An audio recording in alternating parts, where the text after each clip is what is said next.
As I gazed at the snow dancing outside my window, I found myself dreaming the same dream again. Standing in the classroom, straining my eyes not to miss the slightest change in the children's expressions.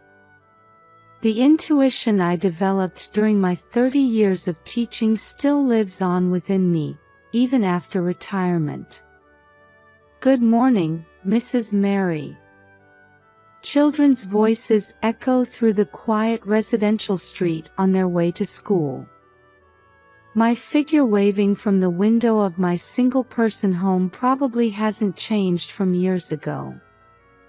However, a constant worry was churning in my heart. It was about my beloved granddaughter, Emma. Looking at the social media posts flowing across my smartphone screen, I let out a deep sigh. There was a string of perfectly crafted stories about a happy family. My only daughter Caroline, her husband James, and their 3-year-old Emma. Countless photos of seemingly happy smiles. But to my eyes, which had watched thousands of children as a teacher, something lurking behind those smiles bothered me endlessly. "Mary, have you seen Emma's recent posts?"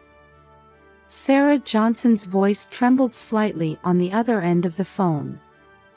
She was Caroline's best friend since high school and now a renowned pediatrician in town. She's also one of the few people who understand my concerns about Emma's situation. "Yes, I have." That smile seems a bit. As I stumbled over my words, Sarah quietly continued, "Unnatural, right? Especially in that recent cosmetics brand advertisement. I'm thinking of contacting Caroline." Caroline and James were in the midst of rapid growth as IT company executives.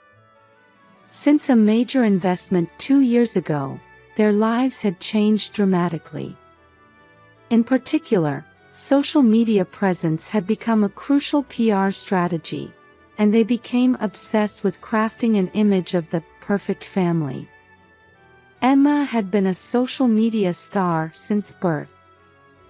From the moment she let out her first cry, her life has been meticulously recorded and continuously shared. By her first birthday, she had already debuted as a child model, and recently, she was even chosen as a model for a luxury cosmetics brand. The numerous hashtags attached to posts like #PerfectFamily and #DreamParentChild felt somehow painful to see. When I visited her daycare, Emma was still the bright and active little girl she'd always been. Chasing friends around, building sandcastles. The normal behavior of a 3-year-old was there. But on social media, she was gradually starting to look like a different person. Perfectly styled hair, grown-up poses, doll-like smiles. "Mommy, are you busy?" During a weekend FaceTime call, Emma's voice sounded a bit lonely. Even through the screen, I could tell something was hiding behind her eyes. I instinctively reached out to touch the screen. "Emma, you can talk to Grandma anytime." At that moment, no one imagined those words would lead to an anguished cry in the middle of the night. Recently, Caroline had begun keeping her distance from me. Where she used to bring Emma over to play every weekend, now we barely meet once a month. Behind her excuse of being busy with work, I sensed there might be another reason. Sarah seemed to share my concerns. As a pediatrician, she was also in charge of Emma's regular checkups. Emma's been losing weight lately, and she seems sleep-deprived. I heard there are photo shoots late into the night. We confirmed our mutual worries but found ourselves unable to take concrete action. Caroline's company was growing rapidly and attracting investor attention. In a world where social media presence directly affected company credibility, pointing out family issues could impact their management. Then came the fateful night. The longest and shortest night of my life. A night that would test all my experience as a teacher, mother, and grandmother. At 2 a.m. on December 23rd, my cell phone rang. Initially, I thought I was dreaming. But on the screen was the face of my beloved granddaughter Emma. Her face was visibly swollen. In the dimly lit room, her small eyes were glistening with tears. "Emma, what's wrong?" In the dark room, Emma's tiny voice trembled. "Grandma, Mommy's angry. It hurts." I could hear violent noises in the background. Caroline's voice seemed to be shouting something. Suddenly, the screen shook violently, James's panicked face briefly appeared, and then the call cut off. My heart was pounding. In this abnormal situation, my intuition, honed through 30 years of teaching experience, was raising alarm bells. The experience of always being alert for signs of abuse was telling me that every cell in my body sensed danger. I immediately called Caroline's cell phone, but there was no answer. James's number and the house phone were also unreachable. Checking the timeline, I found a photo posted 2 hours ago. Late-night cosmetics shoot, our little model is sleepy but doing her best. #angelic sleepy face #nightscape and us. A photo shoot in the middle of the night. For a 3-year-old child. Anger welled up inside me. When I called Sarah, she answered immediately. "Mary, what's wrong at this hour?" After I explained the situation, her voice changed completely. "I'm going right now. I'll arrange for an ambulance too. You should come immediately." My hands shook as I got dressed. Even as I pulled the car keys from the drawer, Emma's crying voice wouldn't leave my head. The usually 30-minute drive felt extraordinarily long tonight. Along the way, I decided to contact the police. Maybe it was an overreaction. But the experience of regret from my teaching days pushed me forward. I never wanted to feel again the regret of noticing but not acting. Under the pre-dawn sky, I headed to my daughter's house. The silence of the luxury residential area was suddenly broken by the sound of sirens. An ambulance, followed by police cars, stopped in front of Caroline's house. When I arrived, Caroline and James were nowhere to be seen. The entrance was locked, but the police had already begun their investigation, and Emma's crying could be heard from inside. "Mary!" Sarah rushed over. "We found Emma. She was locked in her room." At that moment, paramedics brought Emma out on a stretcher. She had an 4 in her arm. The swelling in her face had gotten worse. She had rashes all over her body, clearly showing an allergic reaction. "Grandma." As Emma called out to me in a weak voice, I instinctively hugged her. Her small body trembled in my arms. A police officer approached me. "Mrs. Wilson, do you have any idea where your daughter and her husband might be?" I shook my head. The luxury brand bag by the entrance and the luxury car in the garage both told the story of their owner's absence. Inside the house looked as if a storm had swept through. Scattered cosmetics in the living room. A broken vase on the floor. And in the basement study, traces of an online meeting with investors were found. According to the police, security cameras showed Caroline and James leaving in their car around 3 a.m. Had they chosen to flee as their final choice, exhausted from playing the perfect family?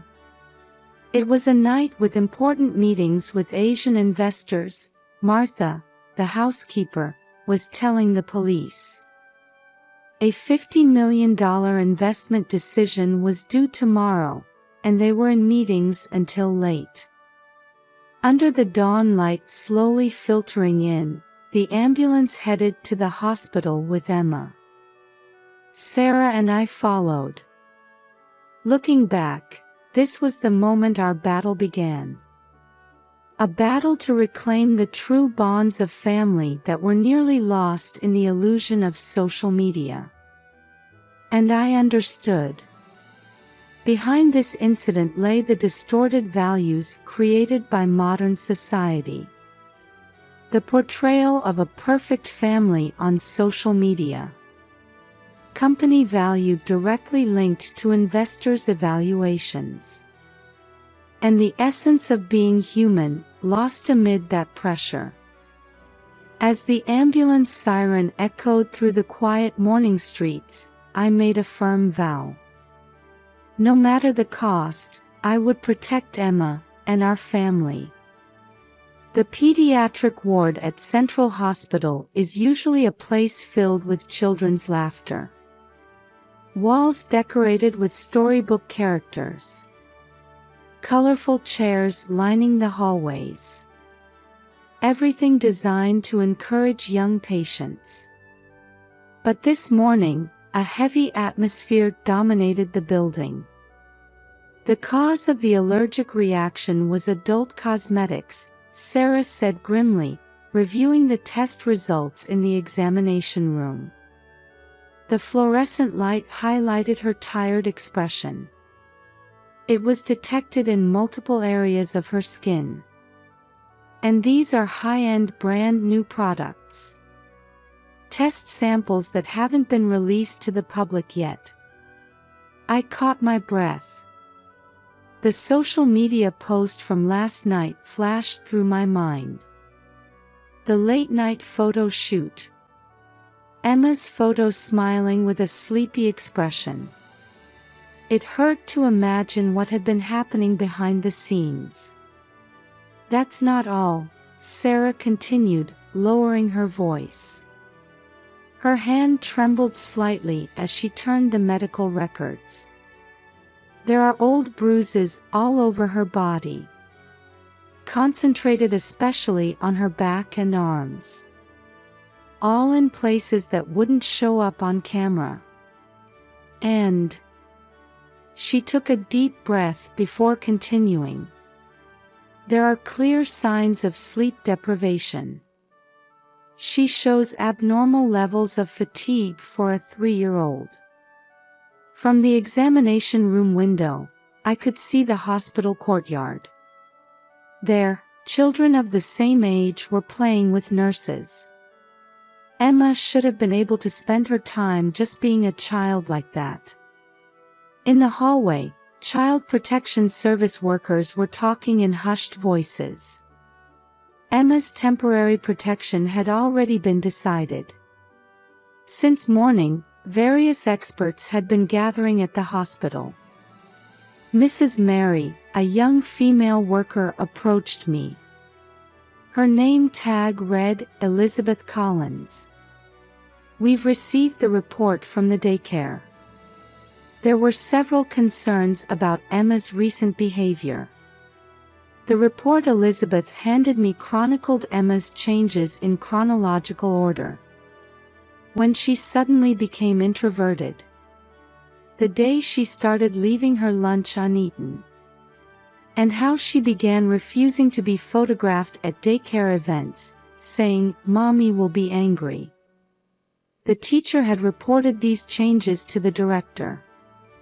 However, considering Caroline's social status, active intervention had been avoided. I looked up at the ceiling and let out a deep sigh. Why hadn't I noticed? No, why hadn't I acted when I did notice? My responsibility as a teacher, mother, and grandmother weighed heavily. I've organized the social media posts chronologically. Sarah showed me her tablet. There, Caroline's photos and videos were arranged by date. Emma's expressions, which showed natural smiles in the beginning, gradually became more artificial. Photo times increasingly shifted to late night or early morning. Luxury hotel logos, overseas tourist spots, lavish party venues in the background. Had all of these been mere props to create the perfect family? The comments section is concerning too. Sarah pointed out areas where followers had expressed worry. She looks a bit tired, isn't it past bedtime? Her smile seems different lately. However, these comments were always countered with perfect responses. Angels never tire, working hard toward her future dreams. It's a special day, so she's staying up late just this once. The monetization data from the posts shocked us. According to digital marketing experts' analysis, the advertising revenue per post featuring Emma far exceeded Caroline's monthly salary. And that income was being recorded as the company's PR budget. I was speechless at the reality that a child's smile had become a business tool. By Emma's bedside in the hospital room, I held her small hand as she slept soundly. Her arm with the 4 still showed signs of the cosmetics allergy. Her usually rosy cheeks were now pale from medication. "Mrs. Mary," a nurse quietly called out. "Visiting hours are over, but you've been granted special permission to stay." Outside the window, the evening sky was turning red. In the hospital parking lot, reporters were still visible.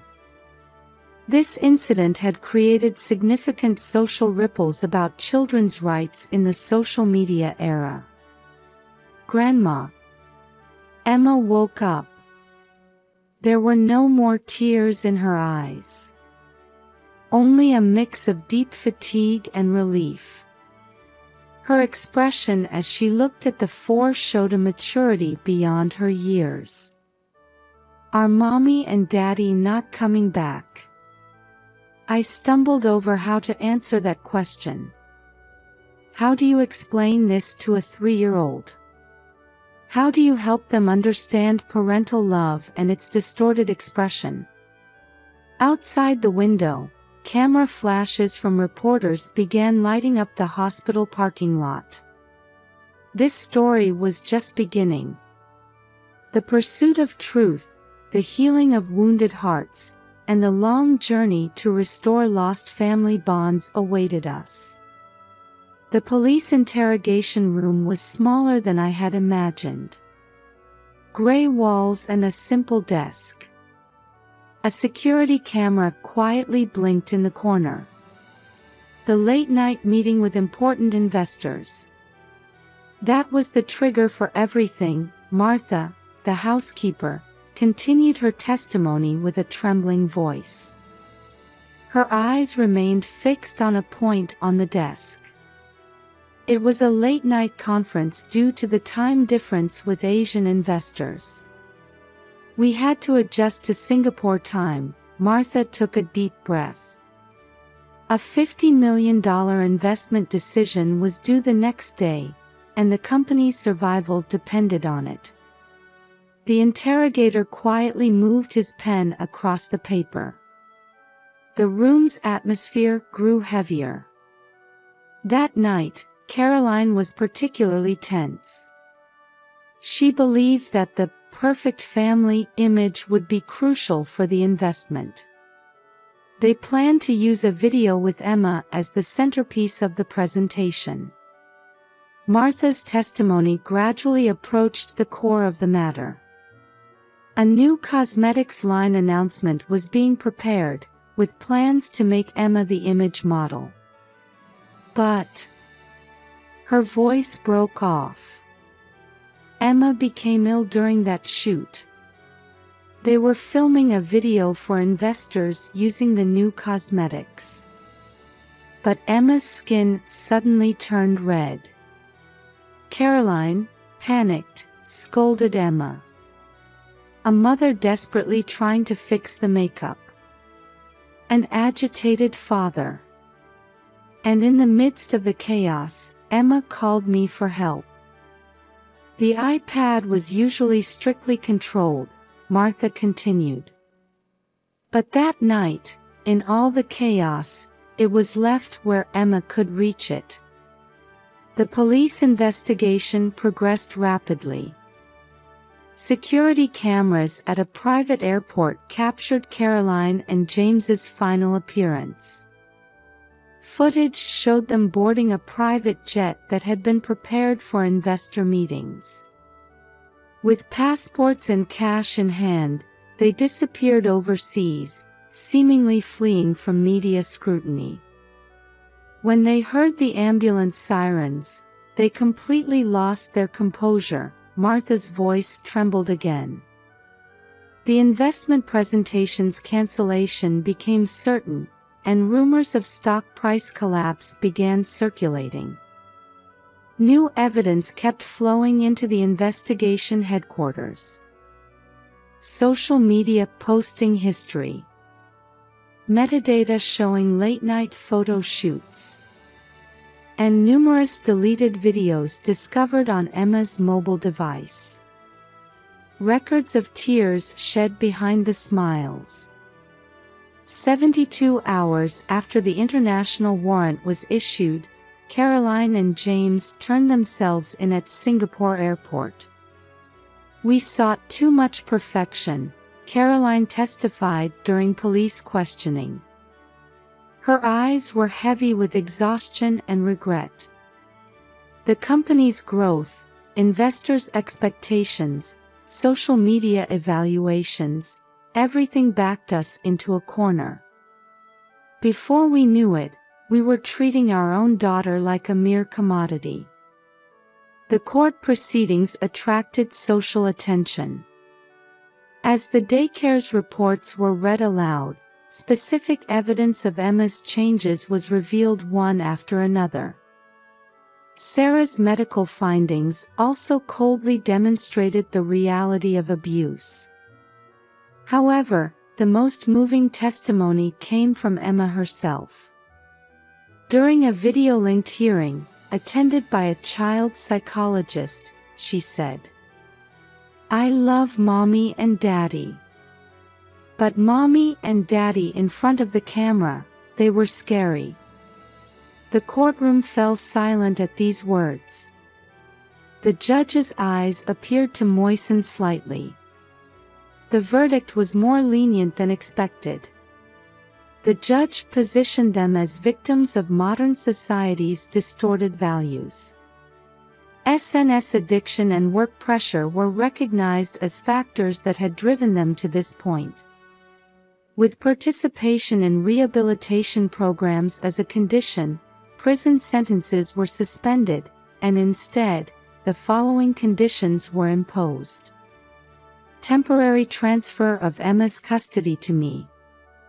Mandatory professional counseling. Participation in social media addiction treatment programs. Regular attendance at parent-child relationship improvement sessions. Temporary resignation from company management. After the verdict, the company was restructured under new management. A healthy management policy not dependent on social media marketing was introduced. Strict guidelines for using children in advertisements were also established. Most importantly, Caroline and James were beginning to understand the true value of family for the first time. In the counseling room, they tearfully said, "We sincerely hope for the day when Emma's smile can be seen just as our daughter's smile, not as a business tool." With the arrival of a new season, our family was beginning to slowly mark time for healing. 1 year later, Emma attended her preschool graduation ceremony. The children's voices echoed along with the school song flowing through the auditorium. Sunlight streaming through the windows gently illuminated the graduation projects displayed on the walls. From among the audience, I watched my granddaughter. Emma was in the front row, singing shoulder to shoulder with her friends. Her expression was filled with natural joy, completely different from the manufactured smiles in those old photographs. At her blue uniform collar was a handmade flower brooch, which Caroline had quietly pinned there that morning. Caroline and James were there too. Having completed their rehabilitation program, they were slowly regaining confidence as parents. All social media accounts had been deleted, replaced by precious time spent together as a family. During the ceremony, Emma's class began their ensemble performance. The xylophone sound spread peacefully through the venue. Each note showed the results of their dedicated practice. I noticed Caroline secretly wiping her eyes.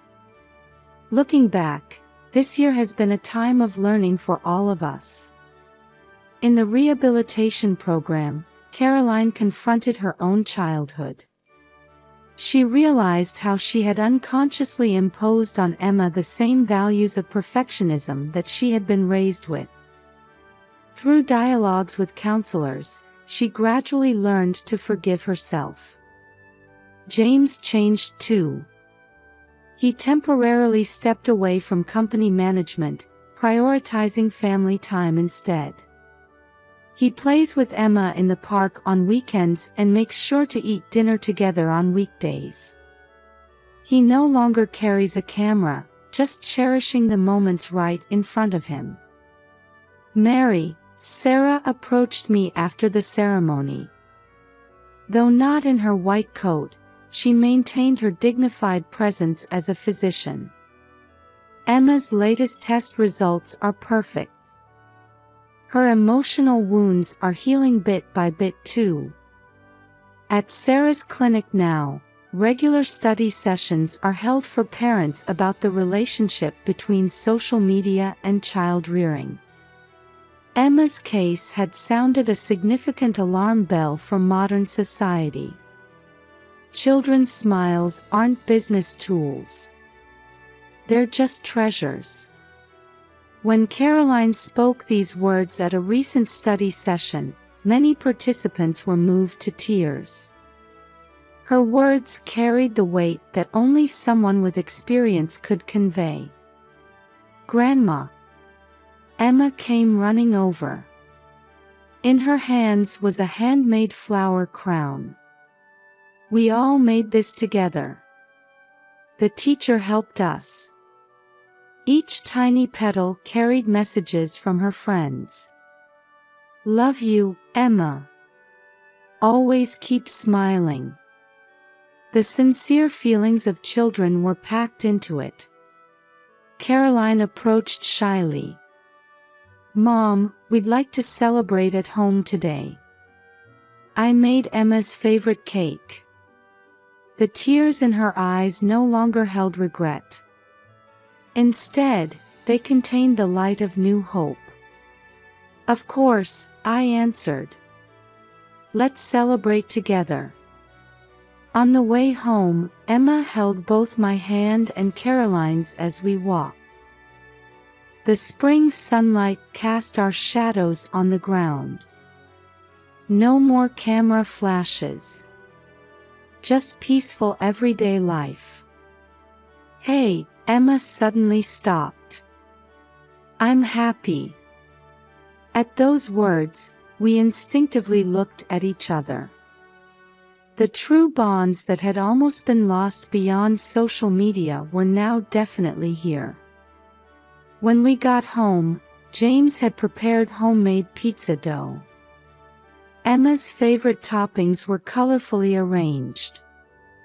On the table, origami paper for crafts was also laid out. I thought we could all make pizza together today. Emma's eyes sparkled at those words. Valuing the joy of creating together over perfect appearances, that had become our new family's way. And I realized, there's no such thing as a perfect family. But relationships where we care for and support each other, even if imperfect, that's what makes a real family. In the evening twilight, illuminated by the setting sun through the living room window, we chatted with genuine smiles. Those smiles held no lies anymore. Just genuine affection. I still sometimes remember that midnight phone call. Emma's voice, gathering her small courage to ask for help, was the beginning of our new story. It was also the beginning of a journey back from the virtual world of social media to the warmth of reality. Sometimes getting hurt, sometimes stumbling, but moving forward step by step. Perhaps that's what real family looks like. Now, our family photos have no likes or shares. But they have real smiles. And that's enough.